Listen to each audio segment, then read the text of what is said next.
좀 재밌는 거 해볼게요. 생택쥐베리 왼쪽에 그거 왼쪽에 보면은 왼쪽 아래 생택쥐베리가 쓴 어린 왕자가 있죠. 자, 예문을 보니까 좀 길어요. 매일 같은 시각에 오는 게 좋을 거야. 만일 내가 오후 4시에 온다면 나는 3시부터 행복해질 거야. 4시가 가까워질수록 나는 점점 더 행복해지겠지. 마침 4시가 되면 가슴이 두근거리고 안절부절 못하게 될 거야. 그러면서 행복이 얼마나 소중한 것인지 깨닫게 돼. 그런데 내가 아무 때나 온다면 언제부터 마음의 준비를 해야 할지 모르잖아. 아, 이거 굉장히 유명한 대목이에요. 그죠? 생택쥐베리 어린 왕자에서 이제 사소한 행복을 느낄 수 있게 해주는 그런 말들로 쫙 구성이 되어 있는데, 이제 기다림, 그런 걸 생각할 수가 있죠. 4시에 온다면 3시부터 마음이 설레질 거야. 아주 서정적이면서도 좋은 글입니다. 그런데 요 맨 마지막 문장을 한번 고쳐본다면 어떻게 고칠까를 생각해 봤는데, 저는 이렇게 쓴 거예요. 자, 칠판을 한번 보실까요? 이렇게. 예문은 제일 위에 있어요. 그런데 내가 아무 때나 온다면 언제부터 마음의 준비를 해야 할지 모르잖아. 이 문장을 어떻게 바꿨냐면, 아무 때나 온다면인데 이제 아무 때나 오면으로 이렇게 바꿨고요. 마음의 준비조차 이렇게 바꿨죠. 마음의 준비조차 할 수 없지 않겠니? 여기는 그냥 점이 찍혔고 여기는 물음표가 찍혔죠. 그죠? 그러니까 뜻은 똑같지만 많이 달라졌어요. 형태 자체가. 자, 두 번째 문장 보니까 그런데 정해진 시각. 여기는 정해진 시각이란 말이 없잖아요. 아무 때나라고 돼 있는데 정해진 시각에 이렇게 새로운 말을 집어넣었어요. 오지 않는다면 내가 너를 기다리는 행복감을 맛볼 수 없지 않겠니? 그러면서 문장을 하나 더 썼죠. 그 행복이 얼마나 소중한지 깨닫지도 못할 테고. 이렇게 해서 한 문장을 두 문장으로 늘려서 썼다 하는 거죠. 세 번째, 내가 널 기다리는 행복감을 앗아가지 말아줘. 여기는 어떤 표현을 썼냐면 앗아간다, 빼앗아간다 이런 표현을 썼죠. 그래서 예문에 없던 앗아간다는 표현을 여기다가 집어넣었습니다. 앗아가지 말아줘. 내가 아무 때나 오면 널 기다리는 행복감을 맛볼 수 없지 않겠니? 예문을 이렇게도 바꾸고 이렇게도 바꾸고 이렇게도 바꿀 수 있다. 저는 세 가지 문장을 이렇게 만들어 봤지만 생각을 해보면 더 있을 수 있잖아요. 그죠?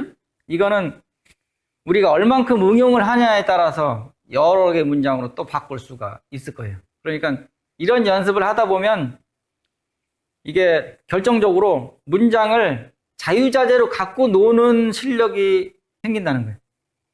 그래야지 뭐 단어라는 게 이렇게 딱 고정된 게 아니잖아요. 이 단어를 써도 되고 이 단어를 써도 되고 뭐 조금 바꾸면 이런 표현이 되고 조금 바꾸면 이런 표현이 되는데, 뭐 수학에서 정답을 찾듯이 요건 요 단어만 여기 들어가야 돼 그런 건 아니란 말이에요. 그죠? 이 글은 수학하고 달라서 정답이 없어요. 이게 정답도 아니고 이게 정답도 아니고 이게 정답도 아니고, 이게 다 답이 될 수 있는 거죠. 이렇게 써도 되고 이렇게 써도 되고 이렇게 써도 되고. 그러니까 굉장히 융통성 있게 창의성 있게 글을 쓸 수 있다는 거, 요거 하나만 보더라도 그런 거예요. 그러면은 다른 것도 해볼까요? 재밌는 거 있어요. 오른쪽 밑에 마크 트웨인 자서전, 아까 했던 거 병철이 밑에 있는 거. 메리 밀러에 대한 기억이 떠오른다. 첫사랑은 아니었지만 내 마음을 다치게 한 첫 여성이었다. 나는 그녀를 사랑했다. 내가 9세이고 그녀가 18세였다. 무려 9살 차이, 2배. 나이 차이가 2배예요. 하지만 그녀는 나를 업신여겼기 때문에 나는 정말 세상이 냉혹한 곳이란 생각을 뼈저리게 했다.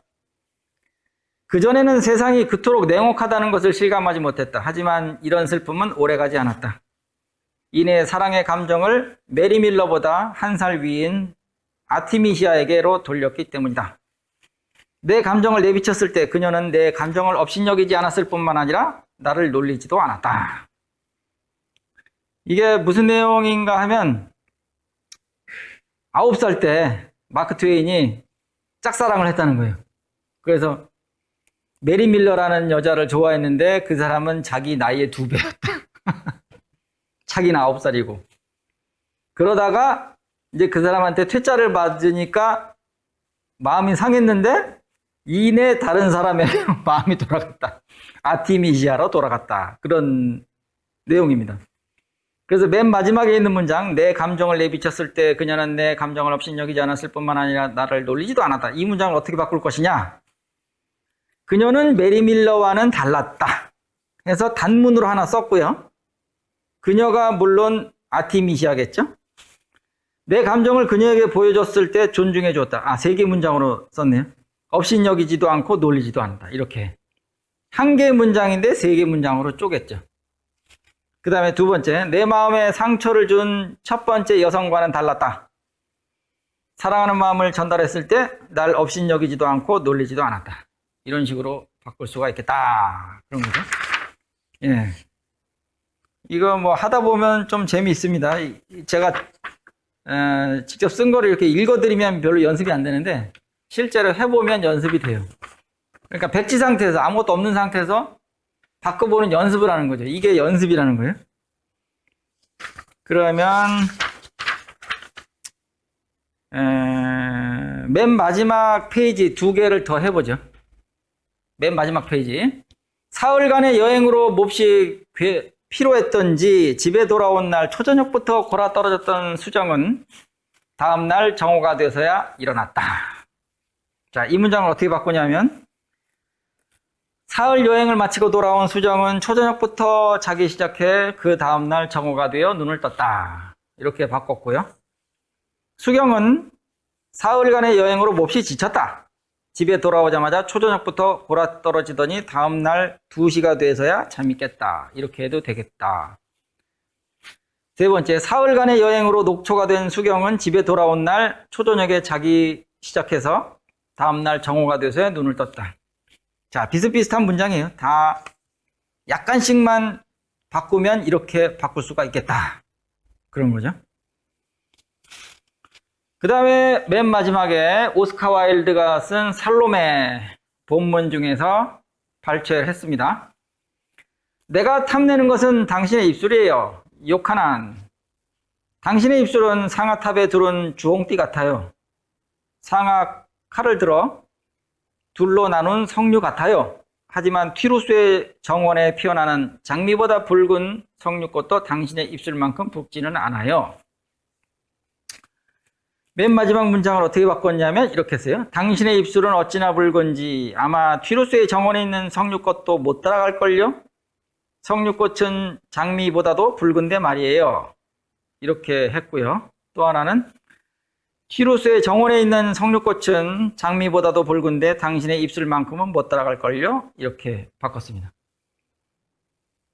읽어보면 말이 되죠? 네. 말이 되는 문장을 써야 돼요. 말 안 되는 문장을 쓰면 바꿀 필요가 없는 거고, 써놓고 자기가 읽어보고 말이 되게끔 고치는 거. 이게 대치 연습입니다.